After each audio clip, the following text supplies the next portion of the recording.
This is where business ideas and passions turn into profit. Whether you're dreaming of becoming your own boss but don't know how to get started, or have already started a side hustle and wish to grow it exponentially, your host, Victoria Wieck, can help you turn your passion-based business ideas into profit. Welcome to Million Dollar Passion. Here is your host, world-renowned jewelry designer and home shopping TV celebrity, Victoria Wieck.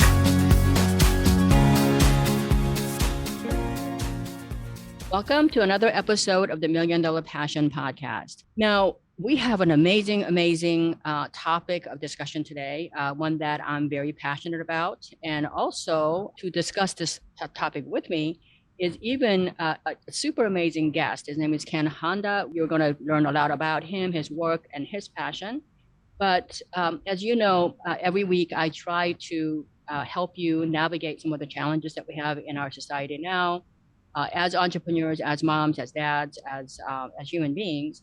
And today's topic is about money. And I know that that is a really complicated topic. And some of us have different ways that we can relate to money, different ways we earn money, different ways we use money for whatever purpose. So Ken actually wrote a couple of books, and he sold over 8 million copies, which is an astonishing number on its own right.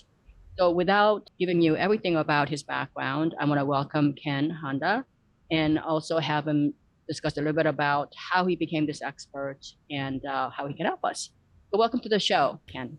Hello, Victoria, and thank you for inviting me. I feel so happy to be invited on your show. Thank you. Yeah, so your book actually is, the latest book is called what, Happy Money? Or Yes. was it, okay, Happy Money. Happy Money. Happy Yes. Money. And also you wrote a book called Happy Money, I guess, it is about the Japanese art of making peace with your money. Yes. And before I forget, I want all of you to go check out his website, which is really simple, kenhonda.com. So Ken Honda, like the car, Honda.com. So kenhonda.com, and you can learn a lot about this really deep and complex topic that our society kind of makes it really difficult and complex. It could really be simple. So Ken's going to go ahead and simplify it. So Ken, how did you this export? Did you have a particular relationship with money?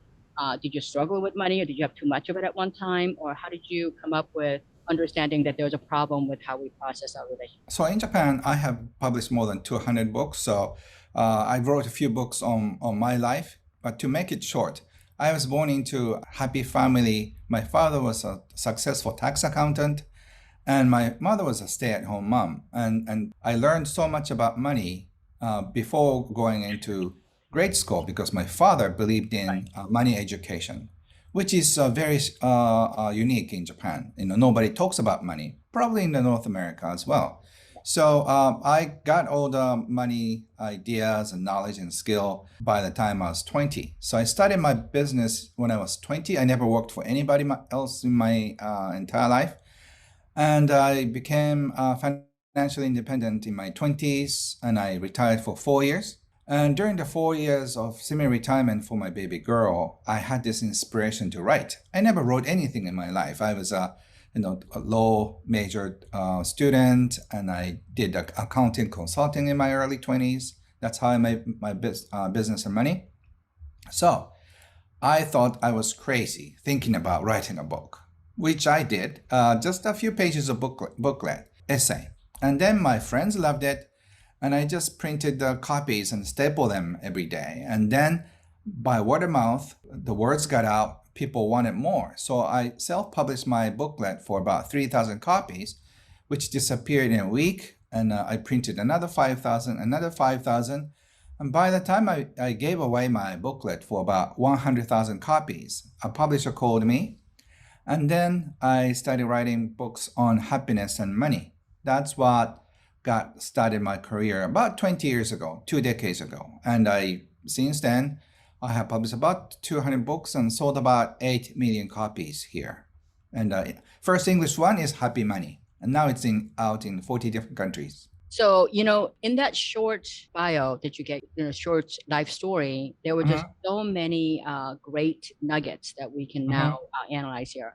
Number one, you're absolutely right that I don't think any society really that I can think of, and I've traveled to so many different countries, millions of miles of travel myself. I've actually been in these countries, talked to people, that we do not educate our young people financial literacy, relationship between money. We focus on math, and they think that kids are going to grow up and figure out the relationship with money, how it applies to life, how do what does it actually mean, how much do you need it. So they go to college and they are confused. They kind of get really influenced by the first kid that has a few $1,000, and they kind of rule the campus. So it's kind of really interesting that your father taught you financial literacy at a very young age, which obviously helped you. You understood, the genesis of how to make money and, what you do with it. What happens when you don't, accumulate what you need. So that was really interesting. So any of you who are listening right now and your parents, you might want to actually take some lessons on that, because I'm not saying your kids need to be like a CPA, but just having a little understanding of that. The other thing I thought was really impressive about your story is that you never worked for anybody in your life. So that's the other thing. It's our schools. I know I went to school in South Korea when I came here.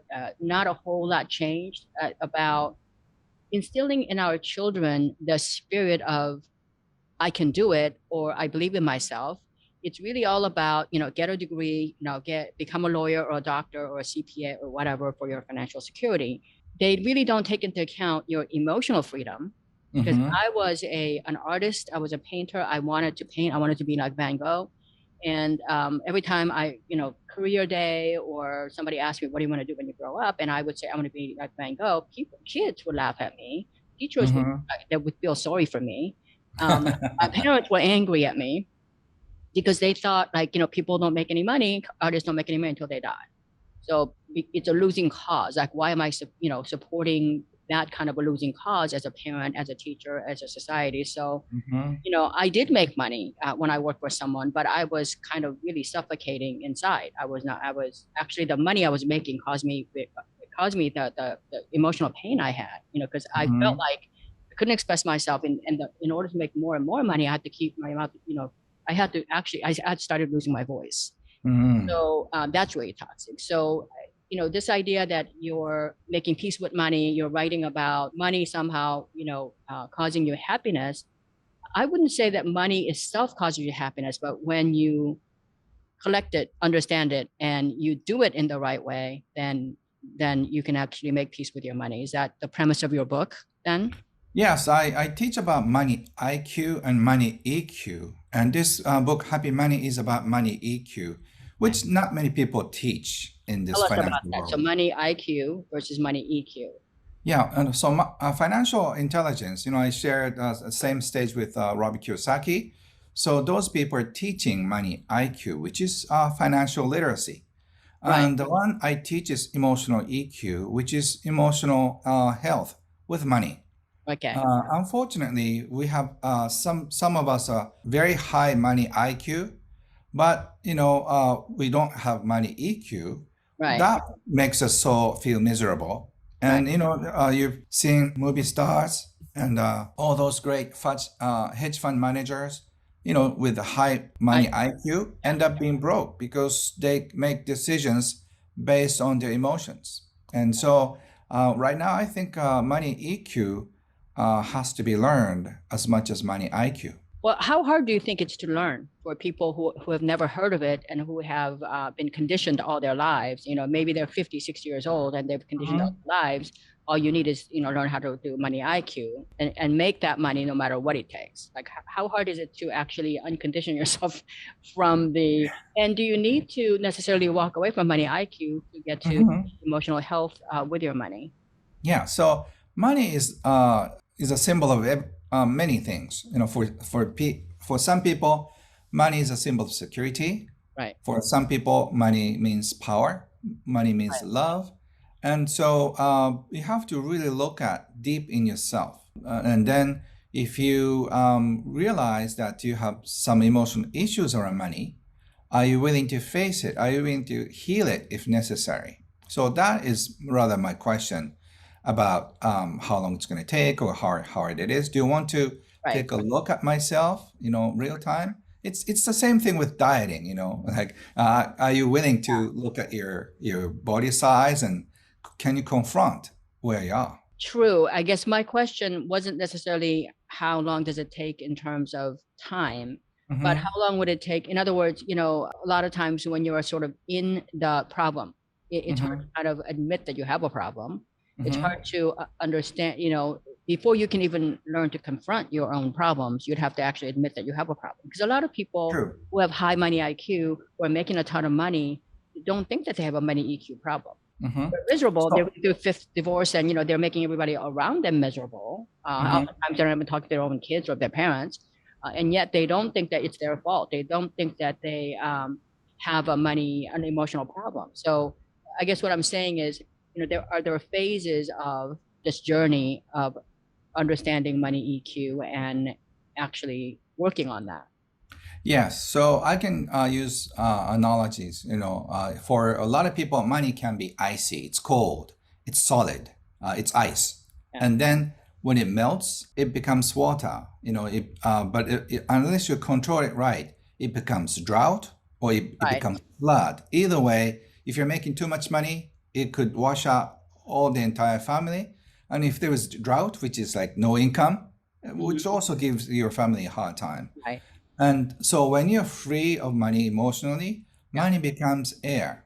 That means like money is there, but you don't even notice it. And Right. you don't care Right. as much because Victoria, for you, you don't probably pay much attention to money because it's there when you need it. So for some financially independent people, money is like air. It exists, but you don't care. You don't worry about it. Can I sniff all my air?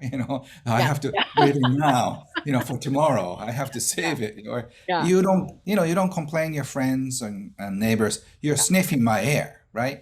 Right.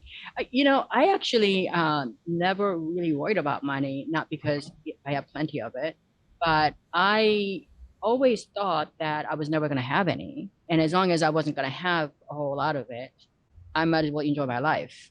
So I decided that as long as I'm going to struggle my whole life trying to make enough money to feed my family, I might as well really enjoy that journey. I might as well do what I enjoy doing. So I'd rather, just paint or draw to make a little less money, but I enjoy it. So it's not so resentful.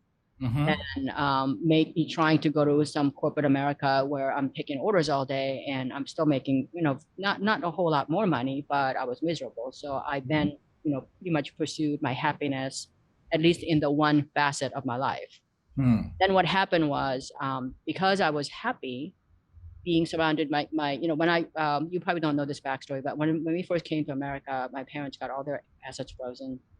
So he found himself with $30 and there was no money. I didn't get to see my parents most often because they went to school at 6 o'clock. They went to work at 6 o'clock in the morning, and then they actually worked two jobs each, so they came home at night. So I had to raise my younger sisters and brother, and so when I grew up, the one thing that was not negotiable for me was me abandoning my children for some kind of a paycheck.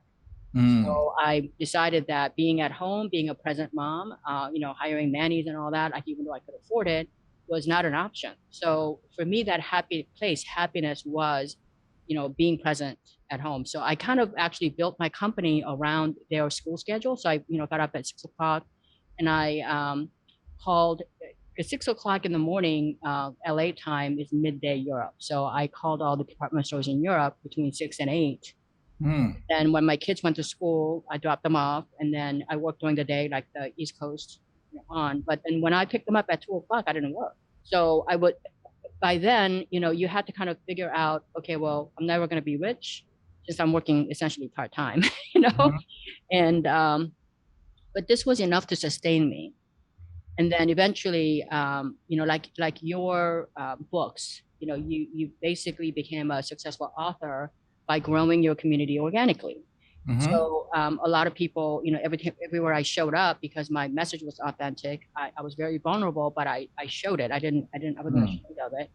And I just told them, hey, I'm not a business person. I'm not a great designer, but I have dreams of doing this. Is there any possibility that you might like, your customers might like anything here? And I would actually carry on my sketchbooks, and that's how I ended up selling, the first $1 million worth of jewelry. So I think that I guess what we were both saying is, if you seek happiness, the emotional IQ, EQ first, and then you try to achieve that, the IQ portion, the hard money actually can come as a result of it.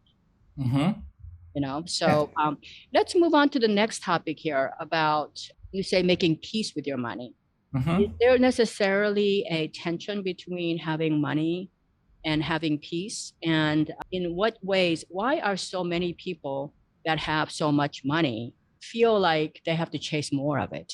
Like we're now living in an area where the millionaires are chasing the billionaires, Mm-hmm. and the billionaires chasing the trillionaires. It's never enough.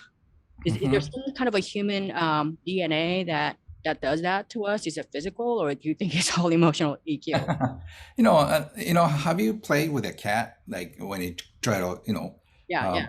when I something have cat is going to go, I really enjoy playing with my cats. So we're that way. One time I sat down with a millionaire, and my original question was, how old were you when you started feeling unwealthy? Which I thought like he would say 25 years old when his company became public, or I was expecting that kind of answer. And he just paused for a moment and he said, I don't feel unwealthy at all. And really, Right, but you have a public company with 1,000 employees? Yeah. And he said, and because I don't have a private jet.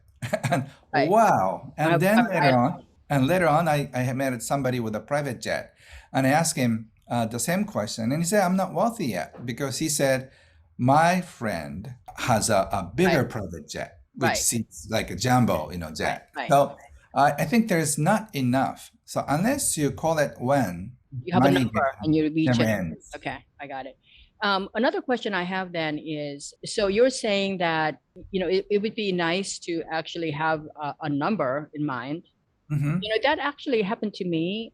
I said to myself, remember, I tried to make $2,000 a month, and I made a lot more than that. Mm-hmm. 1 year I had a horrible year. It was, I actually made less money than my employees did. So I was just moping around, just really unhappy. My husband said to me, do you remember you had a business plan when you started your company? And I said, yes. He goes, go get it. So I opened it. He said, what does it say over there? I said, well, $24,000 a year. He said, last year you did 300,000. And so this year you're going to make 140 or something. So even with that, you've done the 5 times, 6 times more than what you thought you could do. So I think you're right, having a number and reminding yourself how far you've come, and that what you would have been happy with, 2 years ago or just a year ago. You know what I mean? So I think that's kind of really neat too. Another question I have then is in terms of, can money by itself, you're saying, cannot make you happy, right? Mm-hmm. You're going to have to, there's a lot of other factors. What are some of the key things that you would, especially for entrepreneurs? And I know you've had your own businesses your whole life, and by definition, you would know like the entrepreneur spirit, which is, if you're selling physical goods like I do, okay, so I have to design some stuff, and then I'm having to ship the things, and you'll have some good years and you'll have some bad years. You wrote 200 books, and some probably sold better than others. Right? That's true. So what happens is, you never know when a rainy day will come. You never know, because there's nobody, you don't get a paycheck unless you create that value yourself. So you never know when the rainy day will come. You never know when the rainy decade will come for you.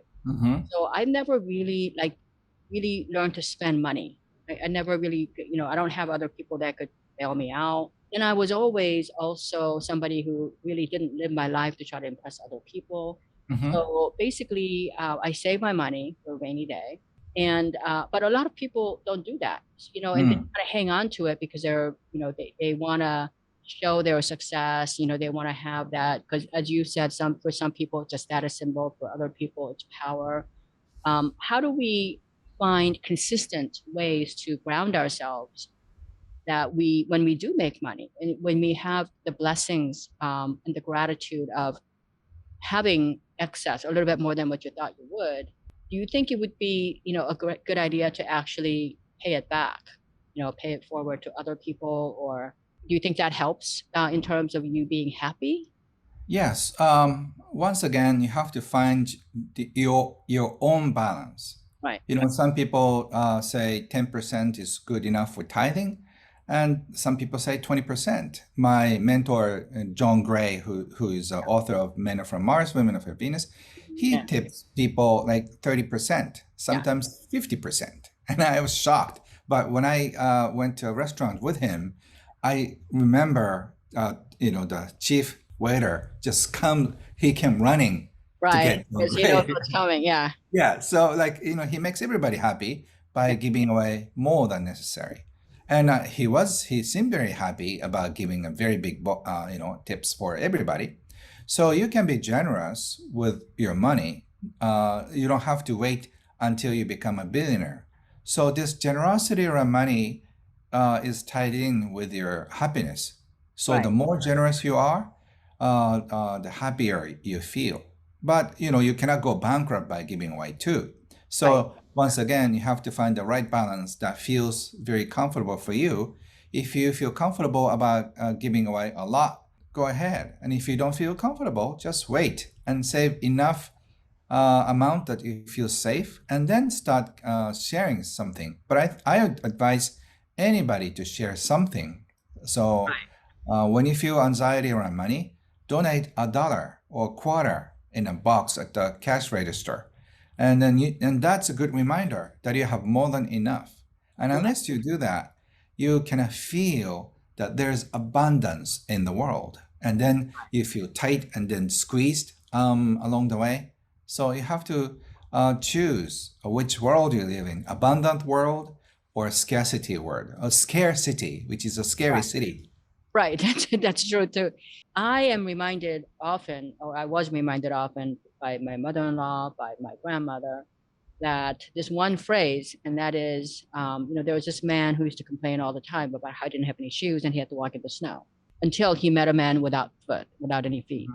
Mm. So, when you still find ways, and I'm not saying, like you said, to go bankrupt or make any significant donation, but every time you give, it's a reminder that you have something to give. Mm-hmm. Even if you complain about, like, I didn't have a great year last year, so I'm going to give less this year, you still have something to give. And I think that is how you, sort of like remind yourself that, with optimism. Now, that gets me right into your, another thing that I'm really curious about that I just commend you for is this: you have built this community called Arigato Living Community. And I think I used to have a show in Japan, and I learned a few little Japanese words, not a lot. It's a very complex language to learn, but in English it translates to Grateful Living Community. Tell me a little bit about why you founded it, and for those of you who are listening on audio, Arigato Living Community, information about that could be found in on Ken's website, kenhonda.com. So tell me a little bit about how you founded and what it does to, what's your vision with that community? Thank you. So I teach about money EQ, as I told you. And with this teaching, I always explain about visible assets and invisible assets. And networking and just trust among people are one of those invisible assets. So instead of just making $1 million in your bank account, you can become a best friend with a millionaire, which I did in my 20s. Right. So it's the same thing. It's almost like you have this, bank allowance. You don't have the money yet, but you can borrow money, up to $1 million. Right. So instead of making yourself money, you can become friends with investors and happy millionaires. And so I think becoming friends with other people is really the key. That is a concept I studied my Japanese community. We have about 15 to 20,000 membership online and offline. And in this community, people just share the knowledge, share the experiences, and share friendship. And in my community, people get married because they met through my network, and just they really make a lot of friends. And I thought it'd be really neat if I studied something like that in English. And we have about 600 members now from 20 different countries. So once a month we meet, and I teach money EQ stuff. At the Right. same time, I want to learn from other people. I'm so curious from a friend, learning from a friend in Azerbaijan and Poland and London, Right. which we can really meet one another with the circumstances. So I'm very excited to meet my international friends that way. That's my Arigato Living community. I'm just here smiling all the way because I think that what you're doing is really, first of all, it's important. Mm-hmm. And two, it's a really healthy community. Coming from Japan, a lot of people may not realize how small Japan is. When it comes in terms of a physical landmass, it's smaller than California, and yet there's a lot of people living there, but it's a small place. So, those of us who come from these small countries, there was just like undying curiosity about other places. I don't know if you feel that True. or not, but that's why I've traveled millions and millions of miles, made friends all over the world. Physically, Mm-hmm. actually visited places like Bahrain, and just you name it, all these places, and just made some amazing friends. But the more important than that, your earlier comment about learning from other millionaires that Mm-hmm. have done this. I always tell people to not try to do everything by yourself. Mm. Try to learn from other people. Try to learn from other people that have succeeded, and try to learn from other people who didn't succeed. Even the people that didn't succeed still have seen all the troubles that you cannot see right now. They have seen all the landmines and everything, all the dangers.